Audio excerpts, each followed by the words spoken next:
Hi everyone, it's Nicki back again, and I'm just here to put an end to my vampiric triumvirate, if we can call it that, my vampiric trio of vlogs. For now anyway. As promised in my last video, I might come back and just do a great vampire films of all time one shortly. But for now, we're moving on to books.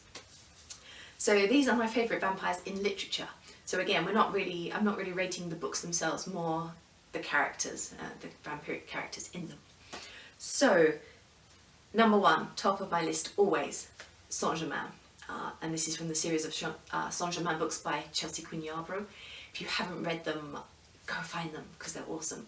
Particularly if you love historical fiction too, because really the vampirism is a secondary component. It's like reading historical fiction but with vampires. He's an amazing character.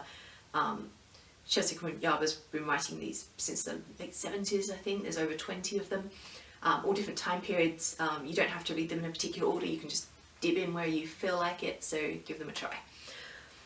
Number two, Gareth in Vampire Empire by Clay and Susan Griffith. More recent books. Now these are not the best written books ever. I sometimes find the prose a bit amusing, the sort of thing that as an editor I'd be saying, well, don't phrase it like that, you know, but at the same time they're a guilty pleasure of mine, and they are something I come back to. I like to just reread my favourite scenes because Gareth is such an awesome character. If you haven't seen them, definitely have a look for those. He's quite swashbuckling and he's kind of shy and unsure of himself around Adele, and it's adorable. Number three, Lestat in the Vampire Chronicles. Lestat's always been one of my favourite vampire characters. All the original Vampire Chronicle books I love. I did read the Prince Lestat, the newer one, and I was so disappointed at the way the character changed, and so I'm probably not going to continue reading it because I just want to remember him the way I love him from the early books. Number four, Matthew Claremont in the All Souls trilogy by Deborah Harkness, which is being filmed, I believe, soon for TV, so I'm interested to see who they're going to cast as Matthew, because again, he's, you know, the gentleman vampire. Well worth a read if you haven't seen these books before. There's vampires, witches and time travel to Elizabethan England, so what more could you want in a story? Number five, Eric Northman in the Southern Vampire Mysteries, like the Suki Stackhouse books by Charlene Harris. Another wonderful character. I've loved Eric in the show and the TV show and in the books, and you know, how can you not, really? It's perfect. Number six, Kaname Kuran in Vampire Knight in the manga.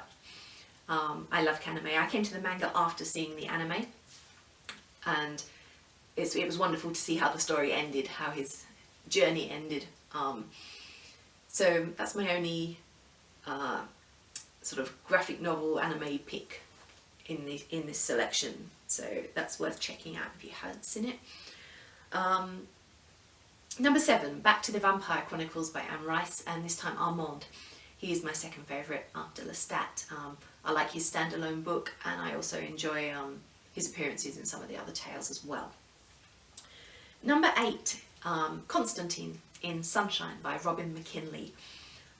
Constantine is a little bit different than some of the other vampires on this list.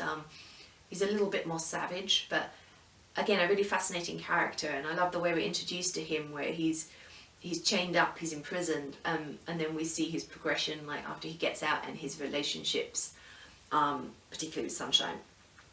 And then number nine, Bones in the Night Huntress series by Janine Frost. Now I confess I haven't actually read all of this series yet. I've only read a handful, maybe 3 or 4 of them, but I really loved Bones' character, so it's definitely a series that I would like to return to in the future and finish off. And finally, I thought we needed one classic in the list somewhere, since many of my choices are much more modern. So Dracula, obviously, by Bram Stoker. I mean, there's Polidori's versions, there's Camilla, there's lots of classic vampire literature that really paved the way for a lot of the ones that are actually on my list here. I couldn't list them all, and they're all enjoyable, but I do like my vampires a little bit more modern, with that take where they're, you know, brooding Byronic heroes as opposed to like sort of hideous corpses from the grave. So I put Dracula on because we couldn't really have vampire literature without him, but he's probably, in the way he's portrayed in the book, he's not quite as sexy as some of the others. So that's my top 10 anyway, and as promised before, I think I will come back and do you just a top vampire movies, regardless of the characters and how hot I think the actors are. I'll come back and do that later, and after that I will also be back with some more top 10s, looking at some of the other books I like, looking at some of my favourite music. And guys, if there's something that you want to hear, like you think, what does Nicki like in such and such, ask me, pop it in the comments, and I will try and do a top 10 on that topic for you. Bye for now.